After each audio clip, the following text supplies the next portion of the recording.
సహోదరులారా, యేసుక్రీస్తు నామములో హృదయపూర్వక వందనాలండి. ముందుగా ఇంత మంచి సమయాన్ని ఇచ్చిన తండ్రి అయిన దేవునికి ప్రభువైన క్రీస్తు ద్వారా కృతజ్ఞతాస్తుతులు చెల్లిస్తున్నానండి. అందరూ బాగున్నారండి. వాక్యం చదువుకొని ప్రార్థన చేసుకున్న తర్వాత పాఠంలోకి వెళ్దామండి. మార్గం రాసిన సువార్త 11వ అధ్యాయం 17వ వచనం. మరియు ఆయన బోధించుచు నా మందిరము సమస్తమైన అన్ని జనులకు ప్రార్థన మందిరం అనబడు అని రాయబడలేదా? అయితే మీరు దానిని దొంగల గుహగా చేసిదిరేను. ప్రార్థన చేసుకుందామండి. పరలోకమందున్న మా తండ్రి, పరిశుద్ధ ప్రేమ గల తండ్రి, గొప్ప తండ్రి, యెహోవా తండ్రి, ప్రియకుమారుడు యేసుక్రీస్తు ప్రభువు ద్వారా కృతజ్ఞతాస్తుతులు చెల్లిస్తున్నాము. నాయన, ఈ రాత్రి వేళ మా అందరితో మాట్లాడమని మా ప్రభువైన యేసుక్రీస్తు నామమున వేడుకుంటున్నాం తండ్రి. ఆమేన్.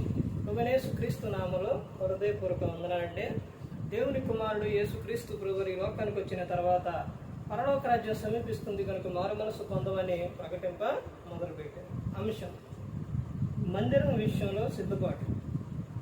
మందిరం విషయంలో సిద్ధపాటు. మందిరం విషయంలో ఈ రోజున చాలా మంది ఎలా ఉన్నారంటే నిర్లక్ష్యంగా ఉన్నారు. యేసుక్రీస్తు ప్రభువు చెబుతున్నారు కదా మందిరం విషయంలో ఇక్కడ. మరియు ఆయన బోధించు, ఎవరో యేసుక్రీస్తు ప్రభువు బోధించు ఏమని చెబుతున్నారు? నా మందిరము సమస్తమైన అన్ని జనులకు ప్రార్థన మందిరం అనబడును. మందిరం అది సమస్తమైన అన్ని జనులకు ఏమవుతుందంట? ప్రార్థన మందిరం అనబడును. అంటే ఇక్కడ ఏమని చెప్తున్నారు అని రాయబడలేదా? అయితే మీరు దానిని దొంగల గుహగా చేసి తిరగండి. ఎవరు చేసింది? ప్రార్థనకి వెళ్ళేవారే, క్రైస్తవులే. దేవుని పట్ల భయం లేదు, భక్తి లేదు, వారే చేసేది. ఇక్కడ అన్ని జనులు అని అంటే వారు కాదుగా చేసేది, క్రైస్తవులే చేసేది. ఏం చేస్తున్నారు? వ్యాపారాలు చేస్తున్నారు. ఏం చేస్తున్నారు? మందిరం అంటే విలువ లేదు, మందిరం అంటే ఏమి లేదు, అసలు కొంచెం కూడా ఇదనేది లేదు. అసలు మందిరం విషయంలో అజాగ్రత్త. అందుకనే చెప్తున్నారు కదా. ఇక్కడ ఏమని చెప్తున్నారంటే మందిరం విషయంలో మీరు జాగ్రత్త కలిగి ఉండాలి.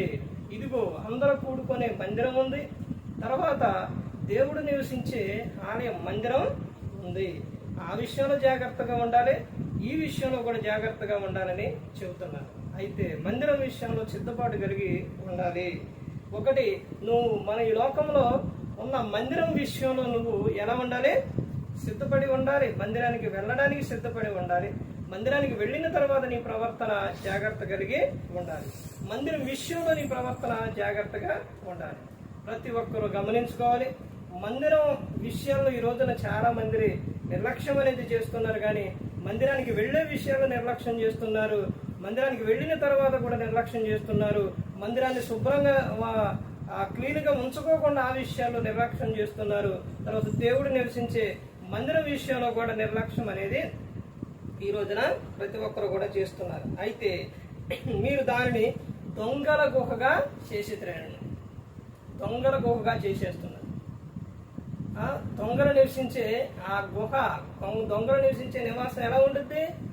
చికాగ్గా ఉండిద్ది. అక్కడ తాగుబోతులు వాళ్ళందరూ కూడా ఉంటారు. అదంతా చికాగ్గా ఉండిద్ది. కానీ మరి దేవుని జీవం గల దేవుణ్ణి ఆరాధించినప్పుడు ఆ మందిరం ఎలా ఉండాలి? ఎంత పరిశుద్ధంగా ఉండాలి? ఒక్కసారి ఆలోచించండి. మందిరం విషయాల్లో సిద్ధపడి ఉండాలి.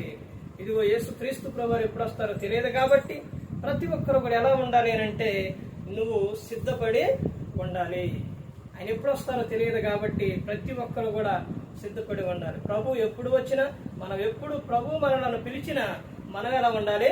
సిద్ధపడి ఉండాలి. ఆయన ఎప్పుడే రారుగా, మనం అన్ని విషయాల్లో ఇంకా జాగ్రత్త ఎందుకండి? ఆయన ఇప్పుడే రారుగా అనుకుంటున్నావా? నోవాహు గారు చెప్పినప్పుడు విన్నారా? వినలా, చెప్తూనే ఉన్నారు, వినలేదు. తర్వాత జలప్రాణయం అనేది రానే వచ్చేసి. అది ప్రతి ఒక్కరు గమనించుకొని ప్రతి ఒక్కరు కూడా తెలుసుకోవాలి. ప్రతి ఒక్కరు కూడా ఆ మందిరం విషయంలో సిద్ధపడి ఉండాలి. మందిరం విషయంలో జాగ్రత్త కలిగి ఉండాలి. దేవుడు చెప్తున్నారు, ఈ మందిరం సమస్త జనులకు అన్ని జనులకు ఏమై ఉంది? ప్రార్థన మందిరముగా ఉంది. ఆ మందిరం విషయంలో ప్రతి ఒక్కరూ కూడా జాగ్రత్త కలిగి ఉండాలి. మందిరం విషయాల్లో సిద్ధపడి త్వరపడి మందిరానికి వెళ్లే వారిగా ఉండాలి. జాగ్రత్త కలిగి లోకంలో జీవించాలి. మానవుడి బ్రతుకు ఏమిటి అని అంటే లోకంలో ప్రతి ఒక్క క్షణం కూడా ప్రతి ఒక్కరికి కూడా జాగ్రత్త కలిగి ఉండాలి. ప్రతి ఒక్కరు కూడా గమనించాలి. ఎవరు కూడా నశించి నరకానికి వెళ్ళిపోకూడదు. యేసుక్రీస్తు ప్రభువు ఈ లోకానికి వచ్చి మనందరి కోసం సిలువలో ఆయన ప్రాణాన్ని పెట్టారు.